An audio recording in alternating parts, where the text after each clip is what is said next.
Had a good break. I was just seeing my wife and our youngest child off, Lily, who's 26. They have a 6-hour drive. So a lot of material there when we talked about death not being the end. This lesson is called Don't Predict, Prepare. But first, let's just review. We see in 1 Thessalonians 4, the Lord seems to say he'll take us up into the sky, away from the earth, and it sounds like heaven, or, depending on whether we're correct or not on this, we will accompany him to the earth, a renewed and cleansed earth. I'll be interested to know, is that a new thought for many? But either way, in the Lord, death is not the end. And Paul is correcting a Thessalonian misunderstanding. But then we can find amazing, awe-inspiring events in every generation. Let me explain that strange sentence later on. But the things that happen in each generation, it could be a plague like the current coronavirus, it could be acts of terrorism. I'm thinking of Mumbai some years ago. It could be almost anything. These things are not necessarily predicted in the Bible, but they do remind us of God's awesome power and of his coming judgment. But the Bible does not allow us to build some timetable, like a train schedule or a bus schedule. It's not like that. We just have to be prepared. So very often when I'm in public places now, like many, I have to wear this surgical mask. By the way, this mask, I did not get in the United States. They were difficult to get in the United States. A friend of mine in China sent Vicky and me 200 surgical masks. A guy in China, where the virus came from, he himself was traveling to another Chinese city, not his city. He and his whole family were quarantined for 2 months. They couldn't leave that city. They couldn't go home. Oh, that was inconvenient. He had to pay for everything. But even at that time, he remembered us and he sent us masks here in the poor United States of America. Well, this is just a great illustration for how relationships crisscross and there are threads and connections of concern everywhere. We need to prepare, whether it's preparing for a pandemic or simply preparing for the end of the world, which is where we are going right now. We now cross into 1 Thessalonians chapter 5. Now, concerning the times and the seasons, brothers, you have no need to have anything written to you. So Paul's not going to write to them about signs, because the signs would be of no benefit, really. And even if Paul knew more than he said, because he was, after all, an apostle, I'm not sure he knew very much, but he's not going to write to them. Does that mean there are no signs or there were no signs? Easy to speculate. 1 Thessalonians was written probably in the year 50. The emperor was Claudius, but a really wicked Roman emperor, Nero, was the next one who would come. And there are references to him in the book of Revelation. They are allusions. So that's interesting.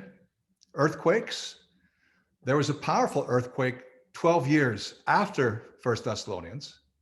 It destroyed many cities. Famously, one city it destroyed was Laodicea. Laodicea was a wealthy municipality. Federal aid from the central Roman government in Rome, emergency relief money was offered to the towns destroyed by the earthquake. Laodicea said, no thanks, we're okay. We don't need money. We can rebuild without your help. That was their attitude. Of course, it's hard to be close to someone you can never help because he's so independent. But Laodicea was very, very confident about her standing. And we see that 30 years later in the book of Revelation also. By the way, in 4 months, I'll be in Laodicea again. They're still excavating. It's an amazing city. Oh, and then there was another sign. Is it a sign? A volcano erupted. Mount Vesuvius exploded in 79 AD, buried thousands of people under ash and lava. Well, you can look at the newspaper or go online. Things like this happen all the time in every generation. So I'm not sure it really helps us, but still often people tell me, Douglas, have you seen there's another war and there's a rumor of a war and an earthquake and a flood? And I would say, well, what year is there not some flood? Didn't you have a cyclone, or was that Bangladesh? Oh, that was on the east side, right? Amphan, was that the name? But we have terrible storms all the time. We can find awe-inspiring events in every generation. They remind us of God's power, but they do not allow us to build a timetable. But people love to speculate anyway, especially about modern Israel, Russia, China, the US, and World War III, Armageddon. In the book of Revelation, where Armageddon is mentioned just one time, it's not a war like World War III. It's not a nuclear war. In fact, there's only one weapon in the entire war, and that's the sword coming out of Jesus's mouth. So it's not what you might think. Let's continue. 1 Thessalonians 5, verse 2. For you yourselves are fully aware that the day of the Lord will come like a thief in the night. While people are saying there's peace and security, then sudden destruction will come upon them as labor pains upon a pregnant woman, and they will not escape. That's a painful image, isn't it? It's a painful image. I woke up a couple weeks ago in the middle of the night, and my legs were cramping. My feet were cramping and curling. My shins were cramping. The calf, the thigh, every part of my legs was cramping, and it was agony. And it took 20 minutes before I could get the pain out. That is nothing compared to the pains of a pregnant woman, right? I'm sure the sisters, even though they're muted, they're not mute in their heart. They're saying amen. Often this image of labor pains appears in the writing of Paul and other parts of the Bible. But you can be prepared as much as you can, but you just don't know when. A thief in the night. Have you ever been robbed? I would suppose that the majority of us have been robbed of something. Maybe it was online, or someone took your handbag, someone broke into your home. Let me ask you, if a thief came in the night, did he give you the courtesy call? Did he phone you on your mobile the evening before to let him know what time he and his thug friends would be coming? Of course he didn't. I mean, the homeowner can fortify his residence. You can put up a metal or wire, but they can still get in. It'll still be a shock. So it is with the second coming. We can try to be prepared, but we're not going to be getting a courtesy call from Jesus 6 hours in advance saying, hey, tonight, maybe you want to go somewhere else because, we're going to come. It's not like that. In fact, the way the Bible portrays society is that when the Lord returns, people won't be concerned about such things. They're not going to be concerned about the end, final things. They'll be concerned about marrying, giving in marriage, commerce. Life will be as normal. The birth pains don't end until the baby's born, and there's no escape. Now, since we cannot predict, it's futile. There's no way to use the Old Testament and the New Testament to predict what year or day or even century Christ will come back. All we can do is prepare. What should we do to prepare? Paul helps us. But you are not darkness, brothers. for that day to surprise you like a thief. For you are all children of light, children of the day. We are not of the night or of the darkness. See, I am not a child of the darkness. Can you see what I have on me? It goes around my head, and I can have one light, or I can have two, or I can even, that's with one, or I can even have it pulsating. Is that what it means to be a child of the light? Well, it's not physical light. Of course, it's spiritual light. And if we remain in the light, like John 3:21, then we won't be surprised and caught off guard. We will not be surprised and unprepared. Light is not enlightenment. It's not a superior elite state of consciousness. Light is moral light, purity of thought. I recorded a message. It'll be featured in next week's newsletter. It's called How to Avoid a Shipwreck. Well, basically, to avoid a shipwreck, Paul says, this is Paul again, in 1 Timothy, you need to hold on to a pure heart and a good conscience and a sincere faith. And the goal of that is love. If you don't hold on to a good conscience and a sincere faith and a pure heart, it's very dangerous and you can be shipwrecked. It's a very similar thought. And the false teachers, they don't prepare for shipwreck because they do not think this way about light. Paul says, so then let us not sleep as others do, but let us keep awake and be sober. For those who sleep, sleep at night. Of course, that's not totally true, right? Some people sleep in the day, but you know what he means. And those who get drunk are drunk at night. Since we belong to the day, let us be sober, having put on the breastplate of faith and love, and for a helmet, the hope of salvation. So he's telling us to stay alert, to be sober.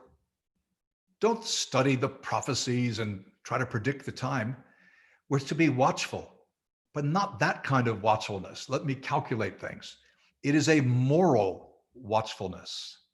It's being sensitive to God's Spirit and morally aware. Stay sober. Obviously, there are dangers with alcohol because it impairs judgment. And the Lord wants us to be alert. We cannot be vigilant. We cannot be fully alert if our senses are dulled by alcohol or drugs, because we're not supposed to be nonchalant. I mean, more and more countries are now saying you can smoke hashish, you can smoke marijuana. It's legal. I don't care if it's legal. I'm not going to do it because we're not supposed to be uncaring, nonchalant. We're not supposed to be indifferent. Well, whatever, it doesn't matter. No, we're supposed to be alert and have our conviction. And another reason is the condition of the lost. We're working with the Lord. We're co-workers.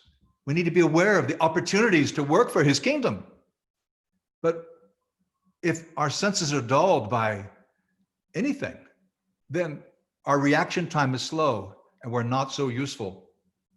Faith and love, he mentions. What are we doing to build our faith? Well, I'm so happy again.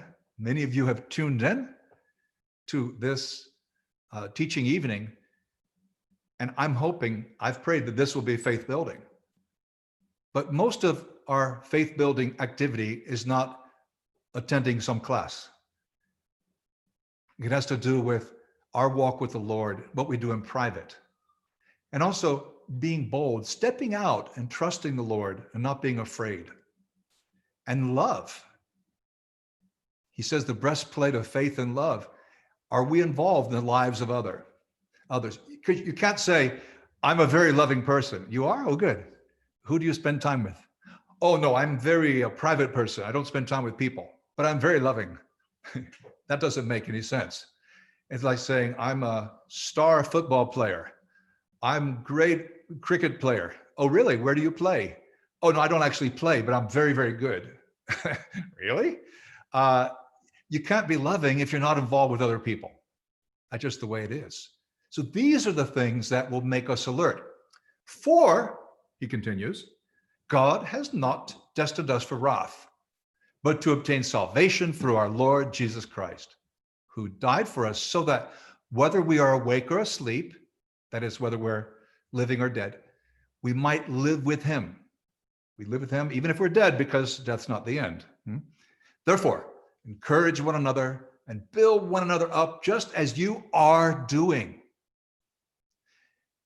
Important words in this passage: wrath. This is God's anger against sin, against those who reject God. Salvation. I've neglected to mark it in white, but it's the last word on the top line. Salvation. Yes, we're already saved. It's an ongoing experience, but it's also a future salvation. Because in some sense, we're receiving our salvation. We're not yet saved. Salvation culminates only when we have lived faithfully to the end. In baptism, we're forgiven of all of our past sins. Sometimes I say, and we're forgiven of all of our future sins, but that's not quite right. It's probably more biblical to say, when we're baptized, we're forgiven of our sins. Our past is totally wiped out. But for future sins, we need to continue to confess and ask for forgiveness. It's conditional. Now, living with him, that phrase at the end of verse 10, whether awake or asleep, again, sleep means actual death, not spiritual deadness or drowsiness, like in verse 6. Okay, we need to encourage one another and build each other up. Some final thoughts about this, about don't predict, but prepare. Predicting has no value. And even though Jesus and Paul were very clear about this, I'm still amazed how many thousands, maybe even millions of people believe that if you find the right pastor who knows the Old Testament prophecies and the book of Revelation, then he can predict. You can predict what will happen. You can't. They're always wrong. They're always wrong. Now, obviously, I could predict the world will end tomorrow, and I could tell that to people every day. And if Jesus came back in my lifetime, I would be correct one time, but I'm not really correct. It's like a broken clock. You know, it's correct twice a day. It's stopped right at 8 p.m. Well, once a day it'll be right, or twice. But that's purposeless, no value. We need to prepare. We need to stay alert. And that means a state of moral readiness, not alert like, okay, I'm reading the newspaper and following politics and trying to connect things. It's not that kind of alert. It's moral alertness, doing what is right, not what is wrong. Now, we cannot be perfect, not 100% prepared. I understand that. But there is one who was, and he will speak for us at the judgment, and that is Jesus Christ. And in our life now, Jesus Christ enables us to live by the power of his Spirit. Trust him, whatever you're doing. Maybe you're bored with life. It's just the same every day, it seems. Okay, trust him. Because even through routine daily living, we have opportunities to glorify God and to meet people who are looking for God. Maybe you're in a position to step out.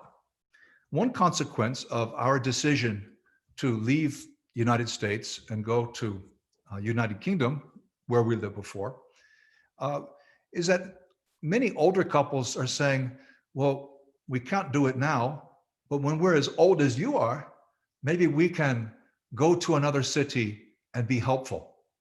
Vicki and I are not moving to Scotland to lead a church. We don't work for the church. We're not trying to lead a church.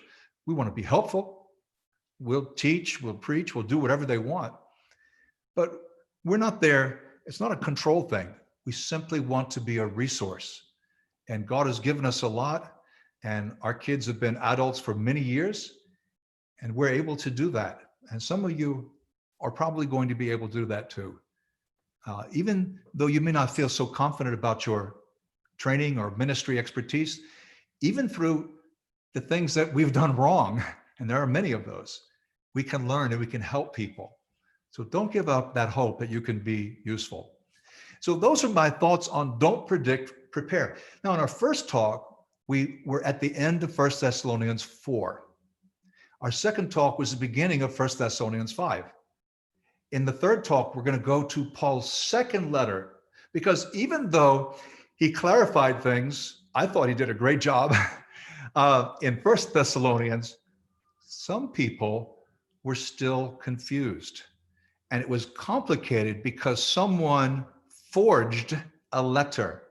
It was fraudulent. It was faked. Someone faked a report by Paul, and they circulated it. So people were really confused. What did Paul actually say? So we're going to have to discuss this a bit more in 2 Thessalonians. But first, we have a break. This will be for 4 or 5 minutes. Amen. Thanks, Dad.